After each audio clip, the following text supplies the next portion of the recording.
കർത്താവിൻ്റെ വലിയ നാമത്തിന് മഹത്വം വരുമാറാകട്ടെ. ഒരു പ്രാവശ്യം കൂടെ നിങ്ങളുടെ മുമ്പിൽ ദൈവത്തിൻ്റെ വചനവുമായി കടന്നു വരുവാൻ സ്വർഗത്തിലെ ദൈവം നൽകിയ അവസരത്തിനായി ദൈവത്തിന് സ്തോത്രം ചെയ്യുന്നു.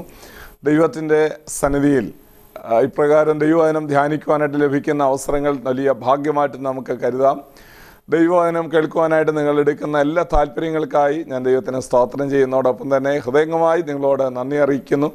ഈ വചന പഠന പരമ്പര നിങ്ങളെ തുടർച്ചയായിട്ട് കേൾക്കുവാൻ നിങ്ങളുടെ സ്നേഹത്തോടെ ഓർപ്പിക്കുന്നു.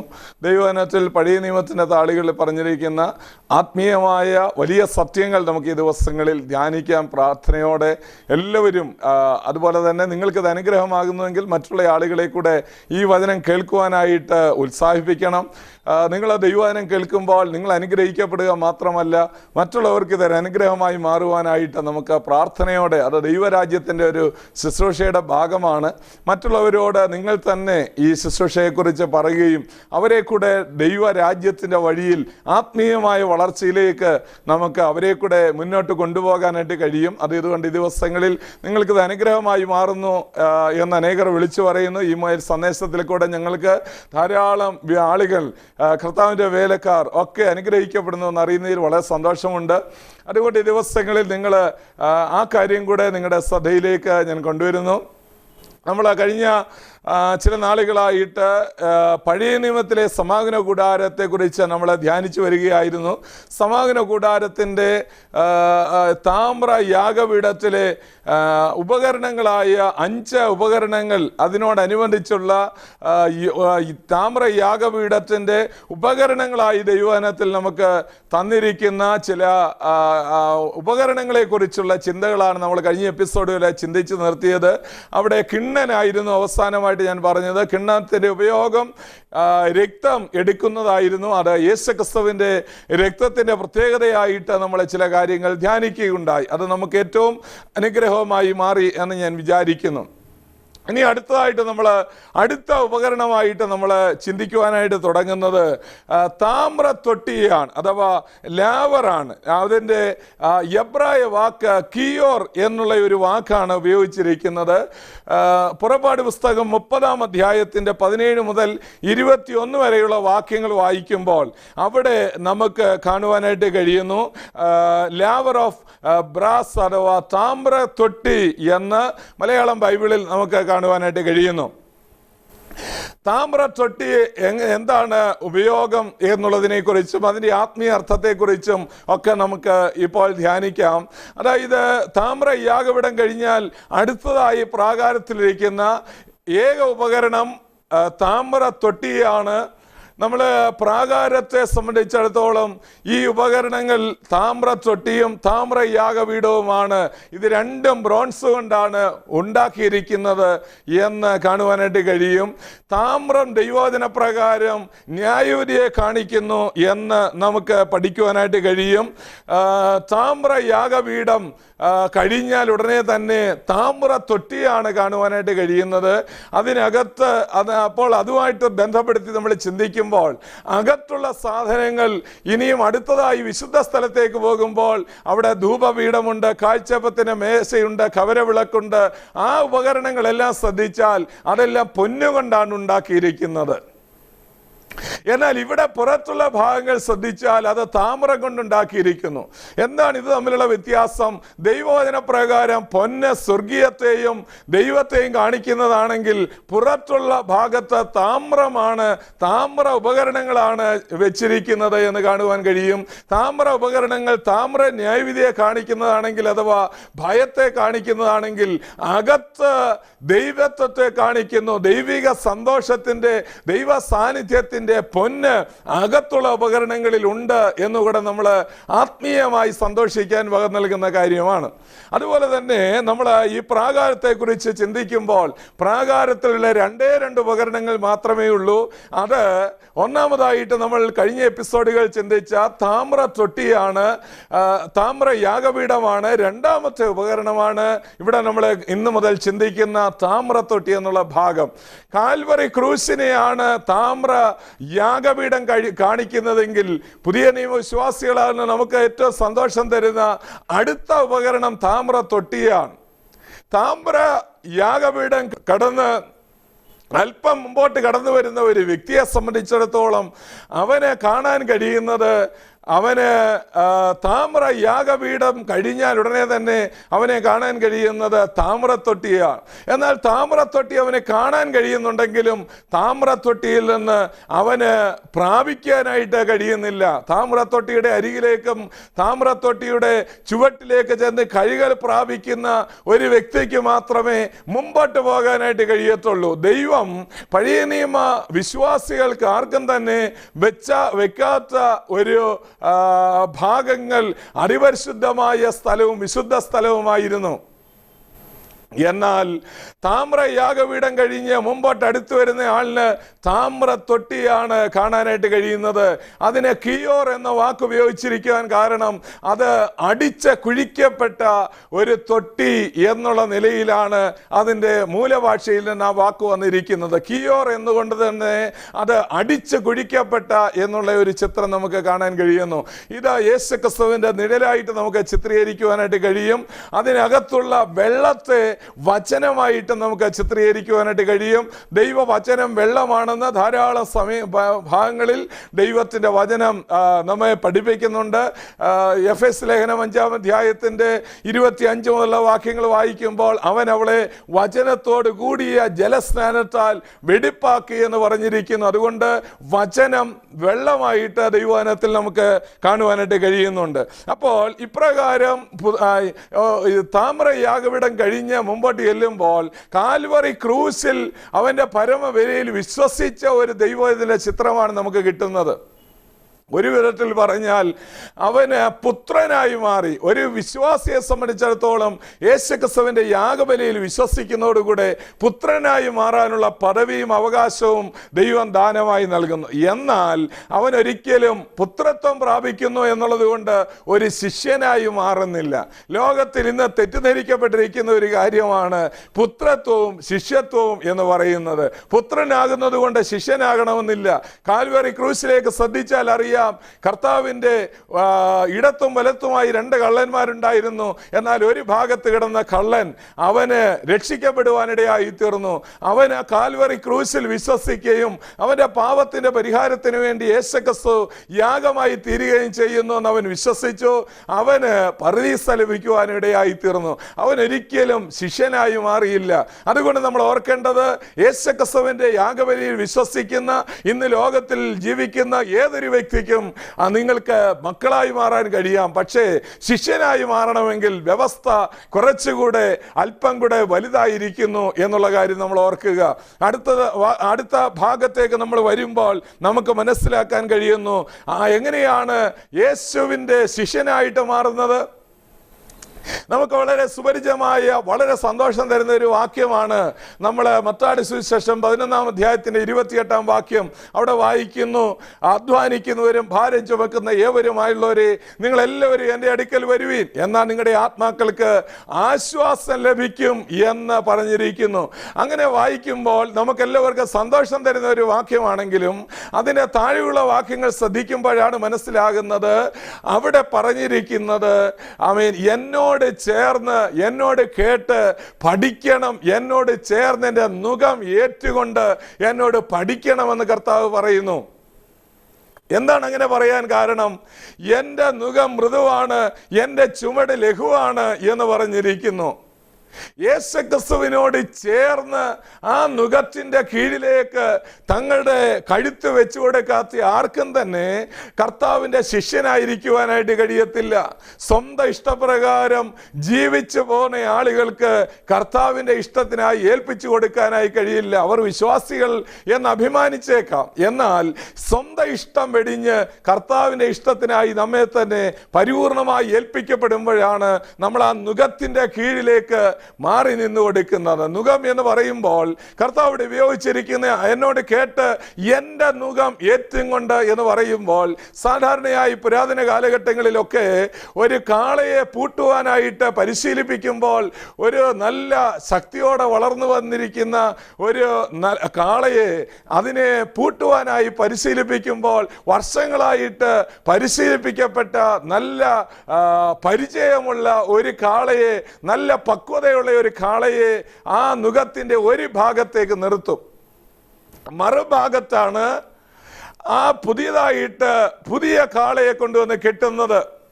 അപ്പോൾ പഴയ കാള, പക്വത വന്ന കാള, അത് പോകുന്ന വഴിക്ക് ഇതും കൂടെ പോയിക്കൊണ്ടേ ഇരിക്കണം. ഇതിൻ്റെ സ്വന്തം ഇഷ്ടത്തിന് ആ കലപ്പയും വലിച്ചുകൊണ്ട് ഇതേ ഇഷ്ടം സഞ്ചരിക്കാൻ കഴിയത്തില്ല. എന്നാൽ പഴയ ആ പക്വത വന്ന കാളയ്ക്ക് നല്ലതുപോലെ അറിയാം ഏത് ചാലിൽ കൂടെയാണ് യാത്ര ചെയ്യേണ്ടത്, എവിടെയാണ് പാദങ്ങൾ വെച്ച് മുമ്പോട്ട് പോകേണ്ടത്. തൻ്റെ യജമാനു വേണ്ടി താന് ഇങ്ങനെ ഉഴവ് ചെയ്യുമ്പോൾ എങ്ങനെയാണ് പോകേണ്ടതെന്ന് ആ കാളയ്ക്ക് അറിയാം. അതുകൊണ്ട് പിതാവായ ദൈവം വെച്ചിരിക്കുന്ന വഴി എന്താണ്? നമ്മുടെയൊക്കെ ഇഷ്ടത്തിനനുസരിച്ച് പോവുകയില്ല. യേശുക്രിസ്തുവിനോട് ചേർന്ന് അവനോട് പഠിക്കേണ്ടതായിട്ടിരിക്കുന്നു. ഇതുപോലെ നമ്മുടെ ജീവിതം കാൽവറി ക്രൂശിന്റെ യാഗത്തിൽ വിശ്വസിക്കുന്നത് കൊണ്ട് അവസാനിക്കുകയല്ല. ശിഷ്യത്വം എന്ന് പറയുന്ന അടുത്ത പദവിയിലേക്ക് വരണം എന്ന് ദൈവം നമ്മളെക്കുറിച്ച് ആഗ്രഹിക്കുന്നു. ദൈവവചനം വളരെ വ്യക്തമായി പറയുന്നുണ്ട്, അവനെ കൈക്കൊണ്ട് അവന്റെ നാമത്തിൽ വിശ്വസിക്കുന്ന ഏവർക്കും ദൈവമക്കളായി മാറാം. ദേവാലയത്തിലേക്ക് വരുന്ന ആള് ആ ഡോറ് ക്രോസ് ചെയ്ത് യാഗപീഠത്തിൽ യാഗമർപ്പിച്ച് കഴിയുമ്പോൾ അവനെ സംബന്ധിച്ചിടത്തോളം അവന് ആരാധനയിൽ വലിയ സന്തോഷമുള്ളവനായി മാറുന്നു. എന്നാൽ അടുത്ത സ്ഥലത്തേക്ക് താമ്രം കൊണ്ട് ഉണ്ടാക്കിയിരിക്കുന്ന ഈ താമ്രത്തൊട്ടിയുടെ അരിയിലേക്ക് അവൻ വരണമെന്ന് ആഗ്രഹം ദൈവത്തിന് ഉണ്ട്. ദൈവത്തിന് സ്തോത്രം. പുറപ്പാട് പുസ്തകം 38 അധ്യായത്തിൻ്റെ 8 വാക്യം, അതുപോലെ തന്നെ താമ്രം ന്യായവിധിയെ കാണിക്കുന്നു എന്ന് ഞാൻ ഓർമ്മിപ്പിച്ചു. ആവർത്തന പുസ്തകം 28 അധ്യായത്തിന് 33 വാക്യത്തിൽ നമുക്ക് കാണുവാനായിട്ട് കഴിയുന്നുണ്ട്. അതുപോലെ തന്നെ ദൈവം തന്നെ വെച്ചിരിക്കുന്ന ഒരു കാര്യമാണ് ഈ താമ്ര യാഗപീഠത്തിലുള്ള കഴുകൽ എന്നുകൂടെ നമ്മൾ ഓർത്തിരിക്കുക. നമ്മൾ താമ്ര യാഗപീഠത്തിൻ്റെ അടുത്തതായി താമ്ര തൊട്ടിയെക്കുറിച്ച് ചിന്തിക്കുമ്പോൾ പുറപ്പാട് പുസ്തകം 40 അധ്യായത്തിൻ്റെ 7 വാക്യം വായിക്കുമ്പോൾ സമാഗമന കൂടാരത്തിനും യാഗപീഠത്തിൻ്റെയും മധ്യയായിരുന്നു ഇത് വെച്ചിരുന്നത് എന്ന് കാണുവാൻ കഴിയും. എക്സോഡസ് ചാപ്റ്റർ 30 വേഴ്സ് 17, 30 അധ്യായത്തിൻ്റെ പുറപ്പാട് പുസ്തകം 30 അധ്യായത്തിൻ്റെ 17 വാക്യത്തിൽ നമുക്കത് കാണുവാൻ കഴിയുന്നു. അതിൻ്റെ 18 വാക്യത്തിൽ അത് കഴുകലിനായിട്ടാണ് വെച്ചിരുന്നത് എന്നുകൂടെ രേഖപ്പെടുത്തിയിട്ടുണ്ട്. നമുക്കിവിടെ ശ്രദ്ധേയമായ കാര്യം, ദൈവത്തിൻ്റെ സന്നിധിയിലേക്ക് ഒരുവൻ ചെല്ലുമ്പോൾ അതിപരിശുദ്ധമായ സ്ഥലത്തോട്ടോ വിശുദ്ധ സ്ഥലത്തോട്ടോ കയറുന്ന ഒരു പുരോഹിതനെ സംബന്ധിച്ചിടത്തോളം ആദ്യമായി വേണ്ടത് അടുത്തതായി യാഗപീഠത്തിലേക്ക് ശുശ്രൂഷ കഴിഞ്ഞാൽ ഉടനെ തന്നെ ചെയ്യേണ്ട ഒരു കാര്യം അവന് കഴുകലിനായി ഏൽപ്പിക്കേണ്ടതായിട്ടിരിക്കുന്നു. കഴുകലിനായിട്ടാണ് ഇത് വെച്ചിരുന്നത് എങ്കിൽ കഴുകിയില്ലെങ്കിൽ എന്ത് സംഭവിക്കും? അവൻ മരിക്കും എന്ന് ദൈവത്തിൻ്റെ വചനം പറയുന്നു. പുറപ്പാട് പുസ്തകം 30 അധ്യായത്തിലേക്ക് വരുമ്പോൾ അതിൻ്റെ 21 വാക്യത്തിലേക്ക് പോകുമ്പോൾ ശുദ്ധിയില്ലാതെ അവൻ ദൈവസന്നിധിയിലോട്ട് അടുത്തു വന്നാൽ അവന് അവിടെ പിടഞ്ഞു വീണ് മരിക്കാനിടയായിത്തീരും. ദൈവം മോശ മുഖാന്തരം അഹരോനോട് പറഞ്ഞ ഒരു കാര്യമാണ്, കൂടെ ദൈവസന്നിധിയിലേക്ക് വരാതിരിക്കുവാൻ നിന്റെ സഹോദരനായ അഹരോനോട് പറയുവാനായി ദൈവം പറയുന്നുണ്ട്. എന്താ കാരണം? അവന് അശുദ്ധി ഉണ്ടെങ്കിൽ അവനവിടെ പിടഞ്ഞു വീണ് മരിക്കും. അതുകൊണ്ട് വളരെ സൂക്ഷ്മത്തോടെ ഇത് കൈകാര്യം ചെയ്യണം. നമ്മളൊക്കെ സാധാരണയായി ദൈവത്തെ ആരാധിക്കുവാൻ ദേവാലയത്തിലേക്ക് വരുമ്പോൾ വേണ്ട വിധത്തിലുള്ള ഒരു ശുദ്ധീകരണം നമ്മൾ പ്രാപിക്കുന്നുണ്ടോ എന്നുള്ളത് നമ്മൾ ഓർക്കേണ്ടതായിട്ടിരിക്കുന്നു. ദൈവവചനപ്രകാരമുള്ള ഒരു ശുദ്ധീകരണം, ആത്മാവിനാലുള്ള ഒരു ശുദ്ധീകരണം, യേശുക്രിസ്തുവിന്റെ രക്തത്താലുള്ള ഒരു ശുദ്ധീകരണം, ഈ 3 ശുദ്ധീകരണമാണ് പുതിയ നിയമ വിശ്വാസികൾക്ക് ദൈവം വെച്ചിരിക്കുന്നത്. ആരാധനയ്ക്കായി എല്ലാ ഞായറാഴ്ചയും വരുമ്പോൾ ശനിയാഴ്ച രാത്രി വരെയും എങ്ങനെയെങ്കിലുമൊക്കെ ജീവിച്ചിട്ട് ഞായറാഴ്ച രാവിലെ ആരാധനയ്ക്ക് വരുമ്പോൾ ശുദ്ധീകരണം കൂടാതെ ആരും കർത്താവിനെ കാണുന്നില്ല എന്ന് ദൈവത്തിൻ്റെ വചനം പറയുന്നു. അതുകൊണ്ട് ശുദ്ധീകരണത്തിനായി അവര് തങ്ങളെ തന്നെ ഏൽപ്പിക്കേണ്ടതായിട്ടിരിക്കുന്നു. പുറപ്പാട് പുസ്തകം 29 അധ്യായത്തിലേക്ക് വരുമ്പോൾ അതിന് 4 വാക്യം വായിക്കുമ്പോൾ അഹരോനെയും പുത്രന്മാരെയും ഒരിക്കലായി ദൈവം ഒന്ന് ശുദ്ധീകരിക്കുവാനായി അവരെ വെള്ളം കൊണ്ട് കഴുകി അവരെ കനപൂരണയാഗം കഴിപ്പിച്ച് അവരെ ദൈവസന്നിധിയിൽ പുരോഹിതന്മാരാക്കുന്ന ഒരു മുഴുവനായിട്ടുള്ള ഒരു ശുദ്ധീകരണം കാണുവാനായിട്ട് പഠിക്കുവാനായിട്ട് കഴിയുന്നുണ്ട്. എന്നാൽ നമുക്ക് ശ്രദ്ധേയമായൊരു കാര്യം, അങ്ങനെയുള്ള ഒരു ശുദ്ധീകരണം പ്രാപിച്ചവരാണെങ്കിൽ പോലും അവർ വീണ്ടും ശുദ്ധീകരണം ഓരോ ആരാധനയ്ക്ക് വരുമ്പോഴും നടത്തേണ്ടതായിട്ടിരിക്കുന്നു. താമ്ര തൊട്ടിയിൽ നിന്ന് അവർ വെള്ളം കോരി തങ്ങളെ തന്നെ കഴുകി കാലുകളും മുഖങ്ങളും കയ്യുമൊക്കെ നന്നായി കഴുകേണ്ടതായിട്ടിരിക്കുന്നു എന്ന് നമുക്ക് പഠിക്കുവാനായിട്ട് കഴിയുന്നു. ലേവ്യ പുസ്തകം 8-ാം അധ്യായത്തിന്റെ 6 മുതൽ 14 വരെയുള്ള വാക്യങ്ങൾ നമുക്ക് വീണ്ടും കാണാൻ കഴിയുന്നുണ്ട്. ലേവ്യ പുരോഹിതന്മാരെ അവരെ പുരോഹിതന്മാരാക്കുന്ന ഒരു ശുശ്രൂഷ, അവരുടെ കരപൂരണ യാഗത്തോടുകൂടി ആരംഭിക്കുന്ന 7 അംശവസ്ത്രങ്ങൾ, ഉള്ളങ്കിയും പുറമങ്കിയും നീളക്കുപ്പായും ഏബോധും അതുപോലെ തന്നെ മുടി മുതലായിരിക്കുന്ന 7 അംശവസ്ത്രങ്ങളാൽ അലങ്കൃതരായിരിക്കുന്ന അവര് മാൽപ്പതക്കം അതുപോലെ തന്നെ ചുമൽക്കണ്ടം, ഇങ്ങനെയുള്ള ഈ 7 അംശവസ്ത്രങ്ങളാൽ അലങ്കൃതരായിരിക്കുന്ന അവരെ ആ വസ്ത്രങ്ങളെല്ലാം അലങ്കരിക്കുന്നതിന് മുൻപേ അവരെ ഒന്ന് ആകമാനം മുഴുവനായിട്ട് വെള്ളം കൊണ്ട് ദേവാലയത്തിന് മുറ്റത്ത് വന്ന് അവരെ കഴുകുന്ന ഒരു കഴുകൽ നമുക്ക് വേദപുസ്തകത്തിൽ കാണാൻ കഴിയും. എന്നാൽ അവർ ഓരോ ദിവസവും ആരാധനയ്ക്കായി അടുത്തു വരുമ്പോൾ അവരെ വീണ്ടും ശുദ്ധീകരണം പ്രാപിച്ചിരിക്കണം. എവിടെയാണ് ശുദ്ധീകരണം? അവരുടെ കാലുകളും അവരുടെ മുഖങ്ങളും അവരുടെ കൈകളും ഒക്കെ കഴുകി വിശുദ്ധീകരിക്കപ്പെടേണ്ടതായിട്ടിരിക്കുന്നു. നമ്മൾ എക്സോഡസ് ചാപ്റ്റർ 30 പുറപ്പാട് പുസ്തകം 30-ാം അധ്യായത്തിന്റെ 19 മുതലുള്ള വാക്യങ്ങൾ വായിക്കുമ്പോൾ അവിടെ അനുദിനമുള്ള കഴുകലിനെ കുറിച്ച് ശുദ്ധീകരണത്തെ കുറിച്ച് പറഞ്ഞിട്ടുണ്ട്. നമ്മൾ ശ്രദ്ധിക്കേണ്ടതായിട്ടുള്ള ഒരു കാര്യം, നമ്മൾ കഴിഞ്ഞ സമയങ്ങളിൽ നമ്മൾ ഓർത്തതുപോലെ ദൈവവചനമാണ് ശുദ്ധീകരണത്തിനായി ദൈവം വെച്ചിരിക്കുന്ന വഴി എന്ന് നമ്മൾ എഫെസ് ലേഖനം 5-ാം അധ്യായത്തിന്റെ 25-ാം വാക്യം വായിക്കുമ്പോൾ കാണാൻ കഴിയുന്നു. അപ്പോൾ നമ്മുടെ ഓരോരുത്തരുടെയും ജീവിതത്തിൽ ദൈവത്തെ ആരാധിക്കുവാനായി അടുത്തു വരുമ്പോൾ വചനത്താലുള്ള ശുദ്ധീകരണം നടക്കാനിടയായി തീരണം. അനുദിനം നമ്മുടെ ജീവിതം അനുദിനം വെടിപ്പാകണമെന്നുണ്ടെങ്കിൽ ദൈവത്തിൻ്റെ വചനം നമ്മൾ കേൾക്കുക. നിങ്ങളിപ്പോൾ ഈ വചനം നിങ്ങൾ കേട്ടുകൊണ്ടിരിക്കുമ്പോൾ തന്നെ അറിഞ്ഞോ അറിയാതെയോ നിങ്ങളിൽ വിശുദ്ധീകരണം സംഭവിച്ചുകൊണ്ടിരിക്കുകയാണ്. നമ്മൾ യേശുക്രിസ്തുവിൻ്റെ അന്ത്യത്താഴ സമയത്ത് നമുക്ക് കാണാൻ കഴിയുന്നുണ്ട്, പരസ്യമായി കർത്താവ് എല്ലാവരുടെയും കാലുകൾ കഴുകുന്ന ഒരവസ്ഥ, ഒരു സമയമുണ്ട്. ആ കർത്താവിൻ്റെ അന്ത്യത്താഴത്തിൽ പത്രോസിനോട് പറയുകയാണ്, കർത്താവ് പറയുന്ന ഒരു ഭാഗമുണ്ട്, കുളിച്ചിരിക്കുന്നവനെ കാലല്ലാതെ കഴുകുവാൻ ആവശ്യമില്ല. യേശുക്രിസ്തുവിൻ്റെ പരിശുദ്ധ രക്തത്താൽ കഴുകപ്പെട്ട ദൈവത്തിലായിരിക്കുക നിങ്ങൾ. എന്നാൽ അറിഞ്ഞോ അറിയാതെയോ നമ്മുടെ ജീവിത വഴിയാത്രയിൽ നമുക്ക് വീണ്ടും വീണ്ടും ഒരു ശുദ്ധീകരണം ആവശ്യമായി വരുന്നു. എല്ലാ സന്ധ്യയ്ക്കും പ്രാർത്ഥിക്കുവാനിരിക്കുമ്പോൾ, അല്ല വ്യക്തിപരമായി നിങ്ങളുടെ പേഴ്സണൽ പ്രയറിൽ വരുമ്പോൾ ദൈവസനയിൽ ഒരു ശുദ്ധീകരണത്തിനായി സമയമെടുക്കാറുണ്ടോ? രാവിലെ മാത്രമല്ല വൈകിട്ടും നമുക്കൊരു ശുദ്ധീകരണത്തിനായി നമ്മെ തന്നെ ഏൽപ്പിച്ചു കൊടുക്കാം. ദൈവവചനം വളരെ വ്യക്തമായി നമ്മെ അത് പഠിപ്പിക്കുന്നു. ശുദ്ധീകരണം കൂടാതെ ആരും കർത്താവിനെ കാണുന്നില്ല.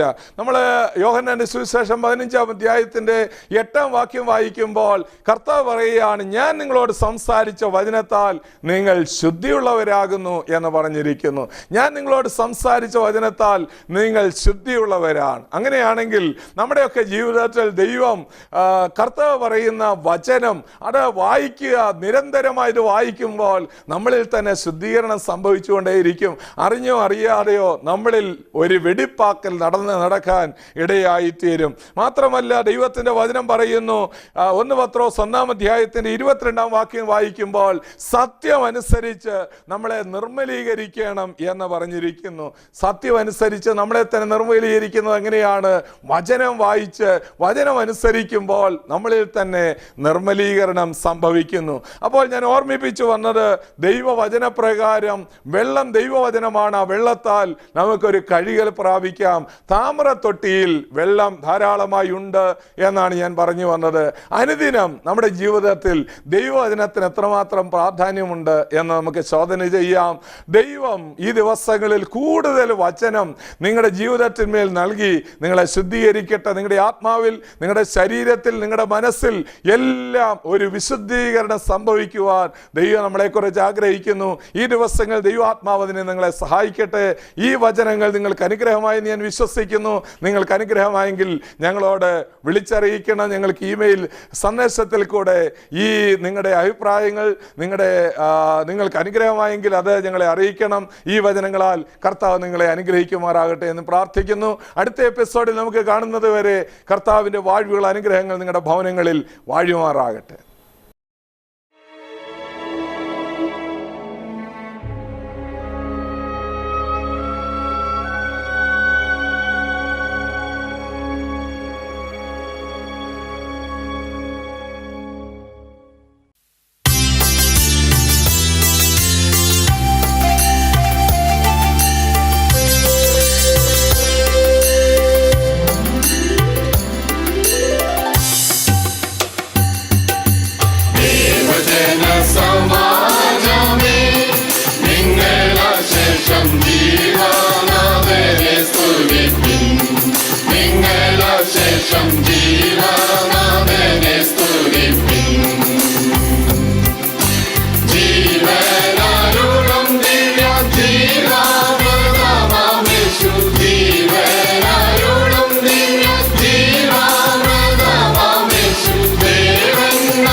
ദേവൻ കാത്തിനാം